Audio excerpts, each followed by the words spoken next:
studio, it is Stephen McCraney, who's Executive Director of MEMA. Good morning, sir. How are you? Hey, good morning, Paul.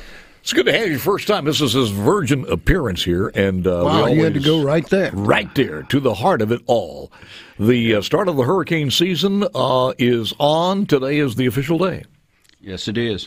June 1st, it is start of our hurricane season, and you just want to let people know that, you know, our mantra is the first 72 is on you. That's the time we need to be able to find out where you are, to do some damage assessments, and to get some things to you. When you start looking at, and we were talking to Mike Cheney about this as far as insurance and everything else, though, you were in the military too. Are you still in it? No, sir, I'm retired. You were there when Katrina hit. Yes, we were. Our team responded, I think, at day 3 down there. We had just been a certified team, a civil sport team, and we rode out Katrina in the aftermath and did some great things. Matter of fact, a lot of the emergency management directors are still down there that I actually worked around during that time. It was amazing. 2005. Yes. It's hard to believe it's been 15 years, 16 years now. And we're still rebuilding from it, Paul. And still rebuilding. Yes. And when you start looking 1969 on Camille to 2005, people just forget about that. They do. And last year was one of those years where you had 30 named storms. Yeah. And with 6 or 7 were in the Gulf. So it's like, well, it didn't get me. It didn't get me. And people just stopped preparing. And then we got all the way to Zeta. In that alphabet and Greek alphabet, and that's the one that came ashore and got us worse than anything.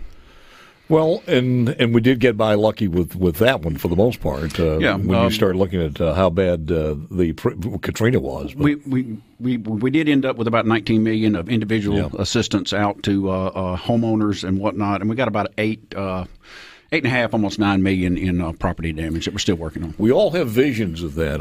It's just, and some things that whenever I start talking about that, I remember when you go down toward the coast, you can't look at that field to the right going down on the interstate and seeing all of those homes. Right. You could stand out in front of the building here and see camper after camper, these little white mobile homes going down there. Just right. From all over the country, we're being trucked down. They are, and you even go down there today, and you still just see open lots on the coast. That there's just no way to rebuild in that area. Well, the good thing is that was a pretty good test, and we have changed building codes, and hopefully we're okay. But if it's a big one, there's no way you need to try to stay there. No, and it's just one. That is all it takes. You know, we had Cristobal earlier in June last year. We did not get a federal declaration for it, even though we had some damage and we met the criteria money wise. And then we get to Zeta, and then it was a bigger impact on individuals. We were able to get that declaration. So even though you get a hurricane, you might not get a federal declaration to help you. What has the National Hurricane Center said about this season? A big one. A big one? Yeah, they are. If you look at last year, 30 named storms. You know, they're saying 13 to 20, 6 to 10 hurricanes, and 3 to 5 of those might be major.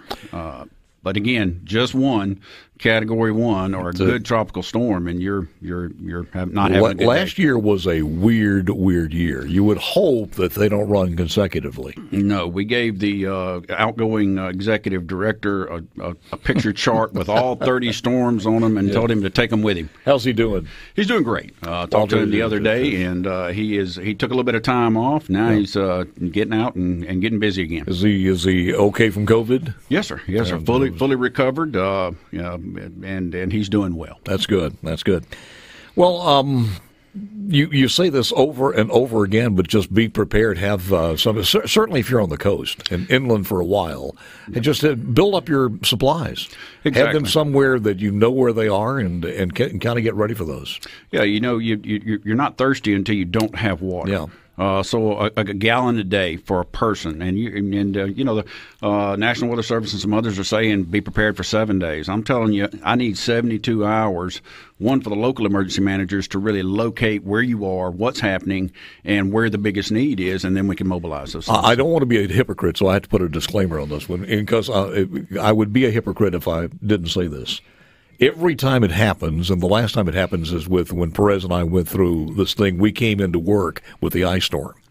Right. And there were trees falling down here and there, and the electricity was going to be off. And I kept saying, I need to go out and buy a generator. Yeah. And I didn't do it. But you wait for the last minute. If you're anywhere from Hattiesburg south, right, you don't have a generator. And the good news is now they've become more and more inexpensive. There are some now you can get them for, what, $120 up to $220 or something like that, a small one. Yeah, it just depends It's on not what going to you do want much, to run. but at least it'll keep something on. Right. You might be able to save the food in the refrigerator and the freezer and really reduce a huge cost to you when you're trying to replace it. Yeah, so if you're buying something and you live anywhere in the coast or near the coast, good Father's Day gift would be a generator. Absolutely. For everybody in the family. But also, do you want to tell people generators, keep them outside of your house? It's crazy that you have to say that, but don't put a generator. It's like a barbecue grill. When you have to tell somebody, don't put a barbecue grill and light your charcoal in the living room, you pass that. No, and CO2 is invisible. You can't see it until it's the end. It is. Well, there's propane or charcoal. It doesn't really matter. Don't do the barbecuing inside. No generators either. All right, so what else do we need to know?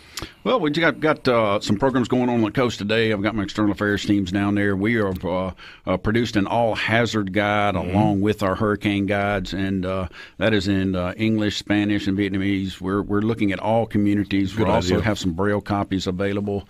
We just want to really get the word out today, and that's why the team's on the coast today. We're starting to canvass it and work it. I'll catch up with them later this week and next week, and just tell them that be prepared, get your stuff ready, know where your documents are. That is something that during every recovery operation, we have people. Well, I lost it. I don't have a copy of the house. I don't have a copy of my insurance forms. And those are things. Get them, put them in a safe place, know where they are, take them with you if you're going to get out of town. The other thing is our ability to communicate after Katrina. That was terrible. We just didn't have it then. We faced that problem. Right. We've got the Miss Win radio system now for emergency responders. We're ready to roll. We've done our drills. We've don't really have to knock the dust off. It just wasn't too long ago we were in hurricane season, so we're ready. All right. I don't want to see you again, but I think we'll be seeing you again. I hope not, but maybe I'll drive by. Let's just do it as a public service announcement later.